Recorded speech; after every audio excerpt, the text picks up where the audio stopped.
Sports Illustrated is reportedly laying off all their staff, and I think there might be a couple of reasons why. Let's talk about it. How's everybody doing? My name is Anthony Brian Logan, and today we got to talk about Sports Illustrated reportedly laying off all their staff. The staff are notified that they will be fired right now or 90 days in the future. Now, there's a few reasons for this that we're going to get into, but to address the elephant in the room, no pun intended, some of you guys are going to say, hey, ABL, don't just say it's because they put the big lady on the cover or the man on the cover or they went woke and they went broke. It's a money issue, ABL. Be honest. Well, this is a money issue, but I think that some of their recent decisions compounded the money issue that has probably been there for quite a long time. Now, before we get to the article and the reasons and videos and whatnot, let's back up a little bit. Sports Illustrated is not just the swimsuit issue. At one point, when I was a young man, it was a magazine about sports. It would come out every week. And before social media, the internet was really ubiquitous, you relied on magazines. Even for music and other things, magazines were the way to go. You go to the grocery store, you go to your bookstore, and you pick up Sports Illustrated to keep up on baseball, football, basketball, whatever it is. And of course, their iconic swimsuit issue launched the careers of your Heidi Klum and Tyra Banks and Cindy Crawford. That was the good old days in the 90s and whatnot. But as the internet became more of a thing and Sports Illustrated became less and less relevant, podcasts took over. It went from a weekly to a bi-weekly to a monthly. So they had been kind of contracting the business for a while. They probably been losing money for a while, but it came to a head right here because they lost a license because they could not afford to actually keep it. Therefore, they're laying off staff. Now, we're going to get into the details. You see what's happening right here, the young lady. I think that this is a 2022 swimsuit issue. Now, you know what I think? Some are going to say, well, this is them just trying to go woke and they're trying to embrace woke. And I think they were trying to drum up controversy because nobody was buying the magazine. Nobody was paying them any attention. So they did this in 2022, leaning into the whole body positive movement and try and get some of that crowd to get some attention, to try and go viral. Maybe it didn't work. So then they said, okay, we're going to jump it up the next year. Okay, this is Kim Petras. Now, Kim Petras is a biological XY, okay? A biological male. This is a biological male who identifies as female, a transgender, I presume. I'm not trying to say the wrong thing, the wrong pronouns or whatever, but all that I'm going to tell you is a fact that this is biological man. So you put the way overweight person on the cover, a long way away from the Tyra Banks days, Cindy Crawford days, a long ways away from that, to try and generate attention. Then you put the man on the cover. So these things, in my humble opinion, it's not just about going woke and going broke. It's about we're already broke and we're trying to generate some revenue. Okay. Now let's get to this article right here. Then we're going to get to a video a little bit after that, but you see what's happening. Sports Illustrated staff could be laid off as the iconic magazine's publisher faces money troubles. Now, we're going to get straight to the meat and potatoes here. The main thing that is causing this, but again, I think there are other issues that plagued the magazine before this, and I think they saw it coming for a long time, which is why they were trying to do all this rigmarole with the Transformers and the obese and whatnot. But you see what's happening here. Let me see if I can find the main thing. Authentic Brands Group owns the Sports Illustrated brand and had been licensing it to Arena. Authentic later said in a statement, it intends to keep Sports Illustrated going. The company is negotiating with Arena and other publishing entities to determine who will do that. According to a person with knowledge of the talks who spoke to the Associated Press on condition of anonymity because the person was not authorized to speak publicly about them. So they lost a license. That's the main thing. You see, the jobs of people who produced Sports Illustrated were in limbo Friday after the company that paid to maintain the iconic brand's print and digital products told staff that its license was revoked. They don't have the money, license got revoked, and now what do we do? Okay, we got to lay everybody off. pretty much, I would presume, closing the whole brand down, closing the whole business down. All right. We're a long way away from this particular era, the 90s, the 80s, or whatever. We are a long ways away from that. Those days are over. Podcasts taking over. People listening to Joe Rogan, Pat McAfee. Nobody's really reading magazines like that anymore. Okay. And here's something else. As part of their money problems, in my humble opinion, they were resorting to non-humans to produce content. Look at this. Sports Illustrated found publishing AI-generated stories, photos, and authors. So let's read some of this here. Computer-generated writers writing computer-generated stories. Sports Illustrated is the latest media company. So it's not just them, it's other companies as well. It's the latest media company to see its reputation damaged by being less than forthcoming, if not outright dishonest about who or what is writing stories at the dawn of the artificial intelligence age. The once powerful publication said it was firing a company that produced articles for its website written under the byline of authors who apparently don't exist. But it denied a published report that stories themselves are written by artificial intelligence tool.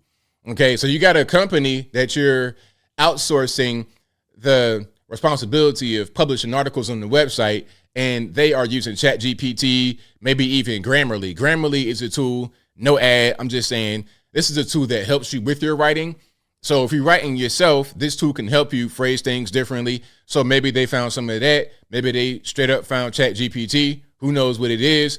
But that's pretty embarrassing. You went from a publication that was relied on, trusted on before the computer age to now being a thing that's being written by computers. So if your magazine online is being written by computers, then why should I buy your print publication? Why should I even read your online publication? For what? What's the reason? You put in the Transformers on the cover. You got fake authors, computer generated stories. Why? And I can just turn the podcast on while I'm driving my vehicle on the commute to work or whatever I'm going, and have that be the case rather than reading your magazine. Now let's go to the article, the video here. This is going to be on CBS. Let's see what they say. And of course, this will be in the box. If you're on IG, link in the bio, visit the corresponding article on the website. But without further ado, let's go ahead and roll it. Illustrated has laid off most of its employees. That's according to a union for the magazine's workers and the News Guild of New York, known to many for its swimsuit issue. My. This was the good old days. Well, actually, this is a more recent issue. This is like the adult Tyra Banks. The old Tyra Banks, the first Tyra Banks. My. She still looks good right here, though. I ain't going to hold you. For decades, the magazine was the standard bearer in sports journalism. They profiled Muhammad Ali, spotlighted Michael Jordan while he was still in college, and showcased Serena Williams when she was only known as someone's, quote, little sister. They've also tackled tough subjects, including catastrophic injuries, gay athletes, and sexual abuse allegations against players. For more, let's bring in Alex Weprin. He's a media and business writer for The Hollywood Reporter. Alex, when did things really start to go wrong for Sports Illustrated? That's a very good question. That's what I want to hear. I want to hear his honest take.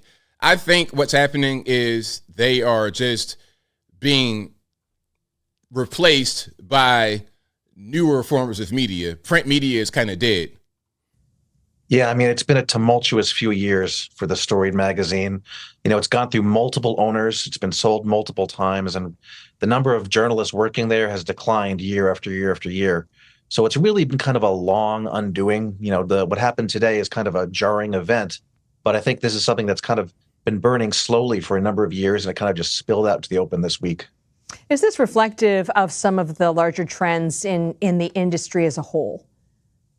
It is. You know, certainly many publications, many news outlets have struggled to adjust to a digital first environment. Yeah. And Sports Illustrated is a great example. The sports world, if you want sports content, there's more options than ever. But whereas Sports Illustrated was the authoritative voice for many decades, as you know, people could share their own thoughts and opinions online, the brand got diluted a little bit. And so it really struggled to change this new environment dominated by social media, by Google search, where everyone can have an opinion and where sports news is abundant. SI had a major scandal last year about artificial intelligence. Where does that stand? Yeah, I mean, that was a big scandal internally at Sports Illustrated. Many of the editorial staffers actually had no clue it was happening. The parent company partnered with a third. Yeah, because the people that are the editorial staffers, they probably work on the magazine, the print publication. The print and the web is probably different. The company hired a third party for the web content because that's probably the cash cow, actually. And they probably hired them for a lower price than what they would pay real people. And they did not use real people, which is why they got it for a lower price, in my opinion. Party to create some content that was meant to be, shareable on Google, that like people searching on Google would find. And it turned out that the content was created by artificial intelligence, at least in part. Even the authors may have been created by AI. The pictures were not real. And so it ended up becoming kind of a major scandal. Some executives at SI ended up leaving, and it really it enraged the union that represented the journalists working at SI.